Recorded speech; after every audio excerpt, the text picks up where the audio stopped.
Tonight on Free Minds TV, we're dancing with Thomas Jefferson, plus a high court's ruling deals a blow to the Fourth Amendment. We'll also be discussing marijuana policy and cyber attacks. That plus a whole lot more coming up tonight on Free Minds TV.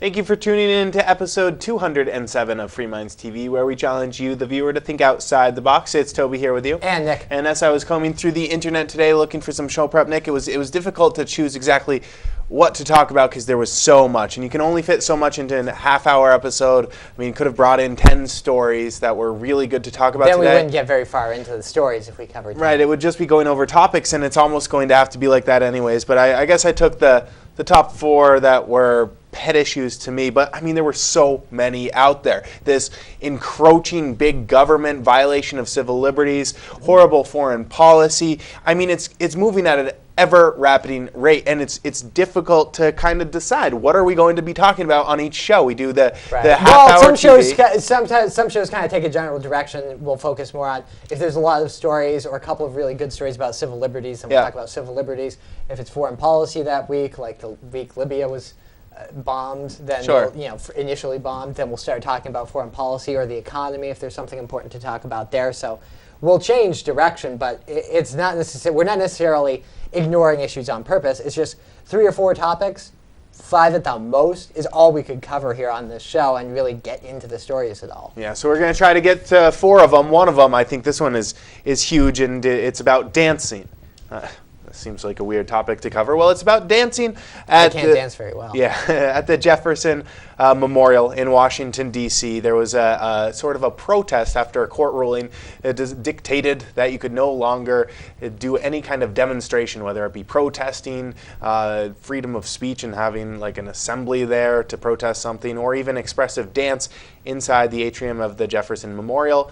Some activists decided, well, we're going to go silent dancing, and the police had quite the response. We'll be getting into that story. I also want to get into some violation of other civil liberty issues, and as well as some medical marijuana policy, how all these institutes out there are saying, yes, there are medical purposes to this, and the federal government is really kind of trying to censor that as much as possible. I have one really disturbing story to talk about there, as well as some foreign policy issues, and if we get time, we'll get to some other stuff, but let's try to focus on that. So first, let's get into the dancing. Now, this took place, by the time people are watching this, this will almost have been a full week. It took place on Saturday. This show premieres on Friday. There will be another one that will probably have video footage from next week. We'll see how it goes because there's another protest planned. But Nick, let's get into it first before we show any of the video of this, because there were plenty of cameras present, on what exactly happened in Washington, D.C. last Saturday. Well, there was a gathering. The Daily Mail, which is the only written source I have on this. I know they're not the greatest source. There's hundreds of at this point. Right. I mean, there's plenty of written sources, but that's the written source I have in front of me. And you can watch the videos. They're all over YouTube. But they're saying that there were 17 dancers. I didn't count. But there was somewhere in that ballpark, I would say anywhere from 10 to 20 dancers, actually in the rotunda at the Jefferson Memorial in Washington, D.C. One of them is a figure who I recognize. That would be Adam Kokesh. He ran for U.S. Congress. I guess that, to go back even a little bit further, he was very active. I believe he might have been one of the founding members of Iraq Veterans Against the War, but he was a critical member in that organization, and he was an Iraq veteran, came back, did anti-war protest work, stuff like that, basically public policy initiative work, ran for Congress, didn't get elected, and now he has his own show, Adam versus the Man, on Russia Today, America. So they've got some of you would have, not if you're watching Time Warner, but some of you would have access to Russia Today. A lot of American households do. So now he's a journalist and an activist, and he was one of the people here. Was he leading the protest? I don't know. But he was definitely somebody the police focused in on. And I think it's interesting. Our video doesn't show it right here on this show. We don't have both clips side by side. But when you do watch the video, if you're curious some of the backstory about what happened here at the Jefferson Monument, take a look at the police officer wearing a bicycle helmet, and then take a look, run a search on YouTube for Adam Kokesh and this protest. And I think you'll find another video that shows him interacting with the same police officer prior to this incident when he tried to question Attorney General Eric Holder. The Attorney General didn't like the question. It was something relating to drug policy. And this police officer didn't much care for Adam. Adam didn't much care for him.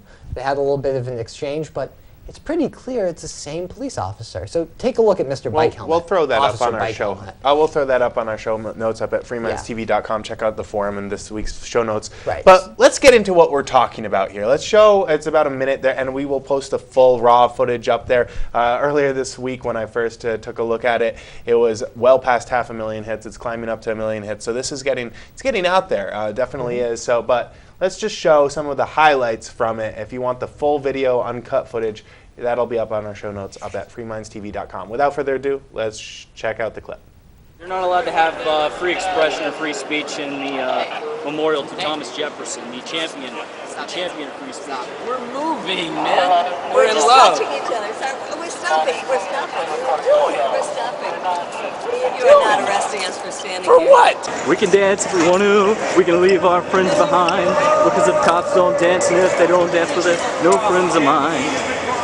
Put your hands behind your back. Put your hands behind your back. Stop resisting! I'm not resisting. Stop resisting! This is America. This is America when you dance in a public place. Sir, this is your last warning. What is going on here? Turn him over. You cannot stop them from doing things that come natural to people. We did absolutely nothing wrong.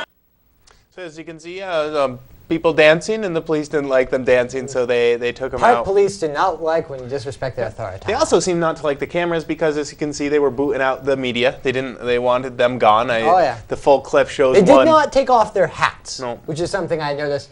If you're supposed to be showing respect in the monument, to all those police officers out there, it used to be customary when you entered any building to take off your hat. Well, you can't blame them too much for that, Nick. They Sunglasses, too. It was an important police business they had to take care of to get those dancers out who were being very I don't think irrelevant. the hat was that Irreverent.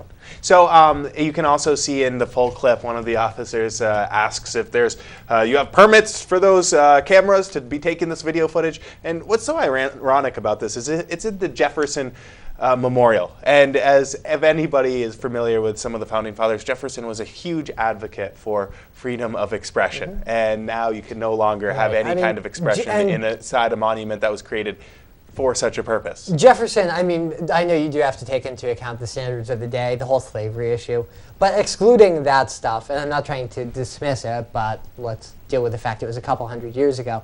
But by the standards of the day, was one of the most, I don't know, libertarian-leaning founding fathers there were. He was a big backer of free expression, but he was also, just a big proponent of limited government in general, and he thought that a free populace was the best way to check the growth in government. So what's going to be interesting here is there were just a few people dancing, not very many at all. I think there were 6 of them that were arrested, half dozen of them were arrested. And so is it done? Well, no. There is, now that this video got out, they have planned a subsequent protest. It's planned for Saturday, Saturday the 4th at noon in same place, in the Jefferson Memorial. And right now, I think as of 2 days ago, it would be Monday night, so almost a week before the planned protest, there were 1,400 people who said that they would be attending via the Facebook page. So it's going to take a lot of cops if they actually all show up, or even if half of them all show up. Well, even if just 50 of them show up, what are they going to do? It'll be definitely interesting. Tear gas and rubber bullets, police on horses. And I'm not always the dancing. biggest. I think that civil disobedience has its places, and I think that this is one of them. If you can't silently dance in the Jefferson Memorial, what can you do? It just seems like this is cracking down on this. Really? I mean, it leaves a disgusting taste in my mouth. Well, so I say go dance silently in the Jefferson Memorial. I think it's great. This is a great protest, and it really kind of shows the strong arm of the government and what they're willing to do if people disobey. Right, and the dancing in itself wouldn't actually be disruptive. I mean, if you actually look, I know we had to reduce the video down, but if you look at the full video, it's pretty obvious that they're not like grinding up against people, any of the protesters who are just they're not bothering people who just came to look at the monument. So without the police response, would not have been terribly disruptive. And where's the line here? If they can say you can't dance, what happens if you look at, that's basically, what about your posture? What about your facial expressions? If you look at the text written on the wall, there's writing in the rotunda. I've been in there. What if I look at one of the passages and scowl? Is that an act of expression that's not tolerated? It's interesting. I don't know. How It's far a slippery do you go? slope. Can you not just say something to somebody next to you that maybe the Parks Police wouldn't like?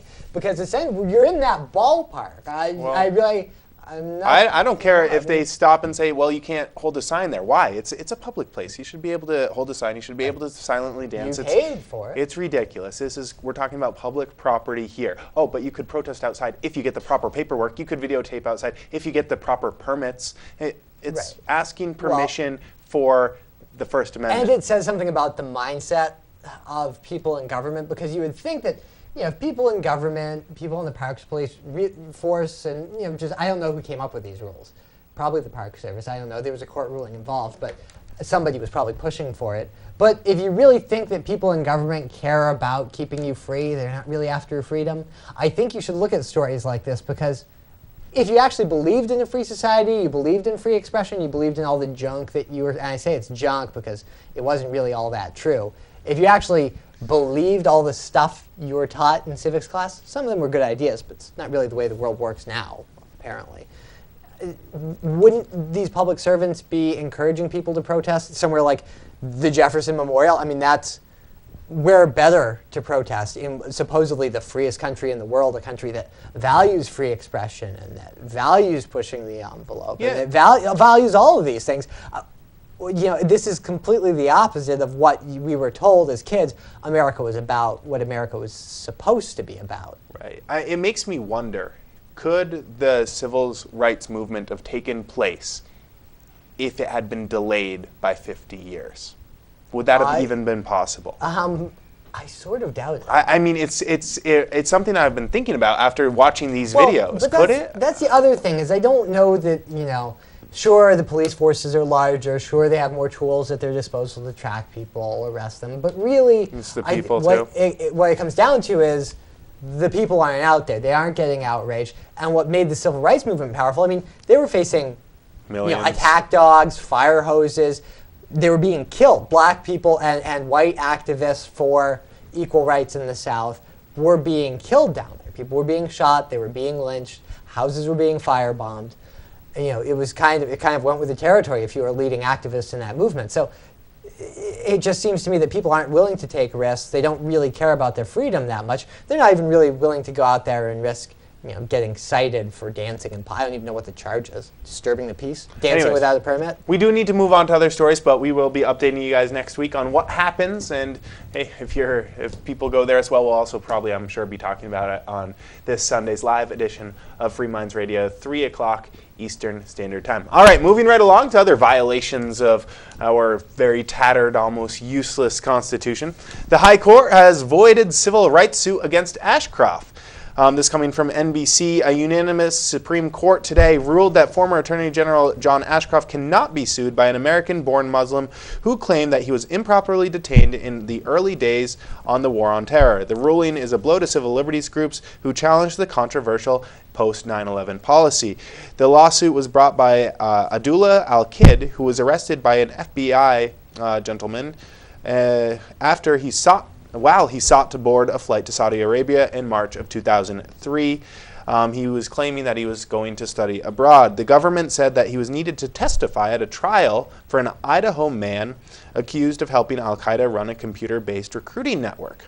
Al-Kid was held for 16 days as a material witness, but was never called to testify at trial. Al-Kid claimed that his arrest amounted to unconstitutional preventative detention, and said that then Attorney General Ashcroft's approval of the practice amounted to a kind of roundup of the usual suspects, a policy that is forbidden by the Constitution. Lower courts said that Ashcroft could be sued, but the Supreme Court today threw that case out. The court held that there was no constitutional violation, and even if there was, Ashcroft would be protected by the immunity of public officials enjoy from lawsuits over their official acts. And it's that last line there that disgusts me the most, because you know what? I don't count on the Constitution for anything. As George Bush was alleged to say, it's just a GD piece of paper. I mean, it really doesn't mean anything to the government anymore. It's a contract that's been violated so many times it means nothing. But what really irks me, I've gotten over that. I used to be very upset when and I still am from time to time. I'm sure I won't be done saying, well, the Constitution forbids this. But really, I'm starting to accept that the government, the U.S. government, doesn't care about the Constitution anymore. But what irks me is just the fact that public officials enjoy immunity over lawsuits during their official duties. In the private market, in any kind of job out there, who can just enjoy immunity by anything they do while they're at work? It just seems insane to me. The fact that you can have a government that says, well, anything we do, all our officials they're not liable because they were just doing their job. We're trying to do their job. Even, no matter how horrible they are, they're just doing their job. It's an official duty. Even if they were violating the Constitution, the letter of the law, even if they're completely doing immoral, wrong, unethical, unconstitutional, unlawful things, they still have immunity. Yeah, and one of the problems with the immunity provision, I mean, there's quite a bit of precedent to support it, but I mean, the way it's applied, it seems like, oh, well, there's just no question you can't sue the Attorney General of the United States because, well, it just doesn't work that way. But if an individual police officer, as happened, we were just referencing the civil rights movement a few minutes ago, civil rights violations charges were filed against police officers in the South when they violated people's constitutional rights. That's one way the federal government sort of cracked down on some of these states and municipalities that were violating people's rights. If you're not going to have any kind of liability for public servants in Washington, even if they willfully and knowingly violate the Constitution or violate U.S. law, then even if it's an official act of their office, where is the incentive for them to follow the Constitution? Well, I guess the law doesn't apply to them. Right. What that says is they are above the law. Right. There's no enforcement mechanism, though. The Constitution doesn't mean very much if there's no teeth to it. There's no chains to actually hold public officials to it. So if all they have to worry about is, well, the Justice Department might get sued, but I'm the Attorney General. I'm one guy. I'm not the Justice Department. Right. So you can have any policy you want without repercussion. The taxpayer might get sued, but not me. And actually, they say you can't because apparently it's not a violation of the Constitution to just arrest somebody and hold them and then let them go without charging them. Even if you're going to concede the immunity provisions, which, again, I don't like, they have a pretty strong precedent in the case law, so from a legalist perspective. I don't care about that. I'm talking about right or wrong, Nick. What's moral or immoral? No, we're talking about a court here. Okay, courts well, don't care. But the court's ruling was I don't care about precedent. But That's all I'm saying. Well, the courts do. I know. I do. And courts can set new precedent. Just legislate from the bench. A bunch of people in robes and dresses. I'm fine with legislating from the bench, as long as it's something I agree with. But the point is, the grounds for their ruling was also based on the idea that there was no constitutional violation. So they weren't saying, no, you can't sue John Ashcroft because he was the U.S. Attorney General. They're just saying, no, it's not unconstitutional to just. Well, they said both. They said They said it's not unconstitutional to arrest someone without charges and hold them. Right. I mean, this isn't just for a day. This is for 16 days. And they're also saying that even if it was unconstitutional, you don't have a case because he's just acting in his official duties, and who cares? So there you go. And you know what? One of the reasons I brought this story in is because it was a blurb that was on like page 10 of the paper. And it got about this much.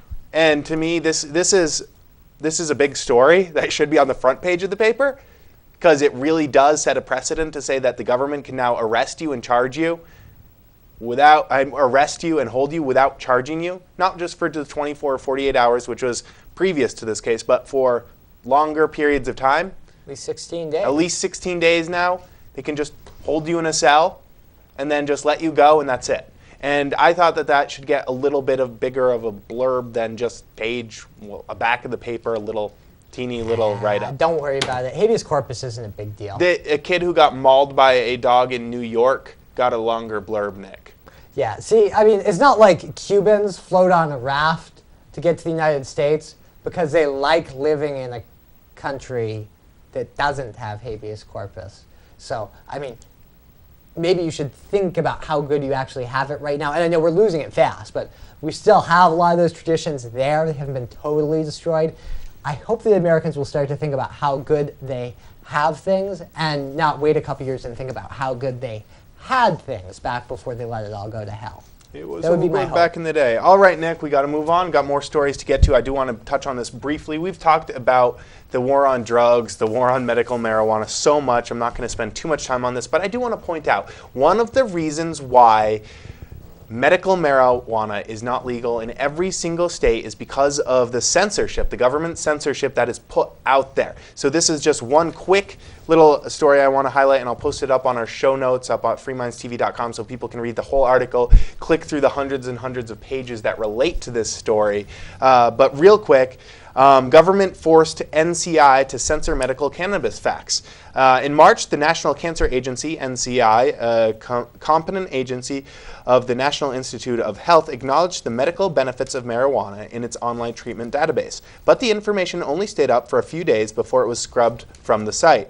Now, newly obtained documents reveal not only how NCI database contributors arrived at their March 17th summary of marijuana's medical uses, but also how the furious politicking that went into quickly scrubbing the summary off the information regarding the potential tumor-fighting effects of cannabis, reports Kyle Daly of the Washington Independent.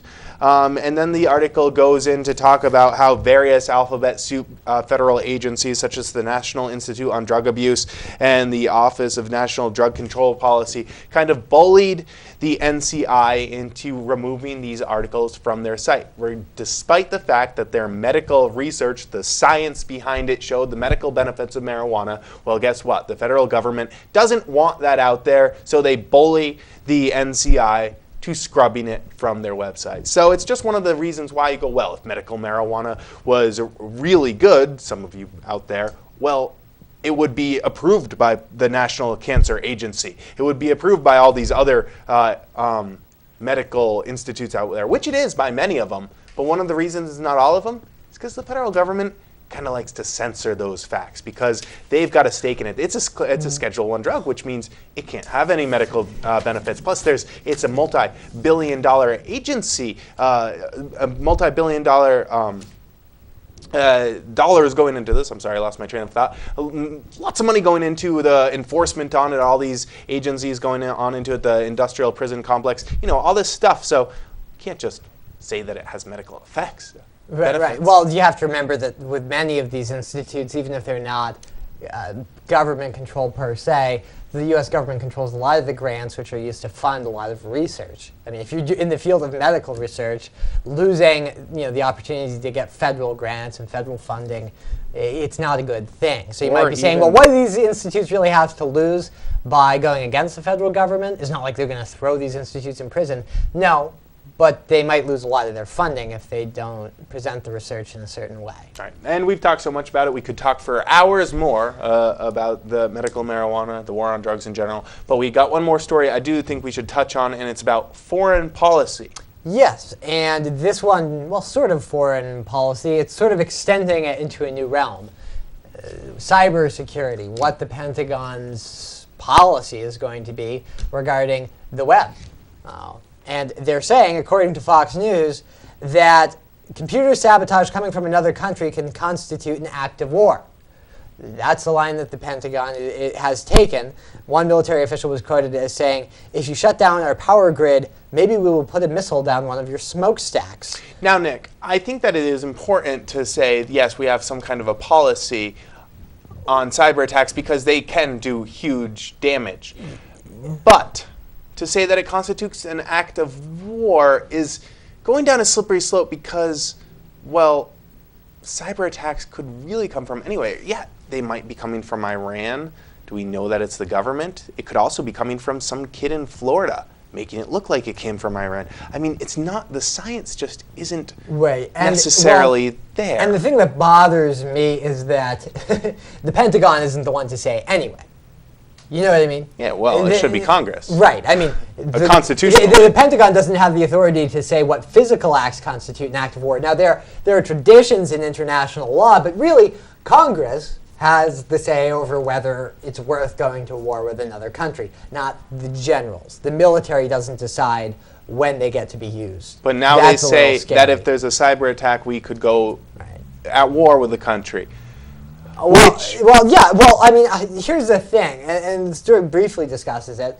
I can see occasions where a cyber attack, if you could actually tell where it was coming from with any kind of certainty, and that's a big if you could tell that, say, a foreign government, say Iran or whoever you want to name as the boogeyman here, did shut down the power grid or did do some of these things that people worry about with cyber attacks, there could be loss of life. It could be crippling to the U.S. economy in the same way that a conventional military attack or a blockade would be. But it would, in my opinion, it's still up to Congress to decide. And it seems to me that a cyber attack, a more appropriate and correct way to respond to a cyber attack is through other acts of sabotage, through other cyber attacks against that country. How about you shut down our power grid, we'll shut down yours. Yeah, but I'm still bothered by the fact that, number one, how can you tell where it came from? You can sometimes tell, but you can't always tell. That it's not a pure science, so it could really come from anywhere. And number two, I don't trust the government that much, Nick. I really just don't trust them enough to just say, oh, well, we have to go to war with this country because they are attacking us. They're trying to attack us through cyber attacks, and we've got to go to war at this country now. That's what the precedent is. You have to consider the flip side of this precedent. If the U.S. government adopts an official position saying that cyber attacks from a particular country, and that's the way they're phrasing it here, constitute an act of war by that country against the United States, what happens if American hackers, and there are hackers out there, not necessarily acting on the behalf of the U.S. government, even if they were, I mean, they weren't necessarily acting with any constitutional authority or on behalf of real people here in the U.S., but what if just some high school kids who are really good with computers decide to shut down some Chinese websites or shut down some Chinese factories? It's really not that far-fetched. And so now is China supposed to go to war with us? Right. Does China have a lawful claim? Are you saying that, yes, in terms of international relations, a state of war would exist between the U.S. and China because we would have just committed an act of war against them? You really need to reason through these things before you say, there's a new way to start a war. Yeah. A new and novel concept. Another reason why, Nick, I'm done with the federal government. They're useless. Get rid of them. Better off without them. Don't need them having more reasons to go to war. It's just going to bankrupt all of us. Well, it seems like they find enough already. Even Anyways. when they don't really have a reason, they find a reason. Well, until next week, it's been Toby here with you. And Nick. FreeMindsTV.com in the meantime, and check out this live edition of Free Minds Radio Sunday at 3 p.m. Eastern Time. Have a good night. It's raining again.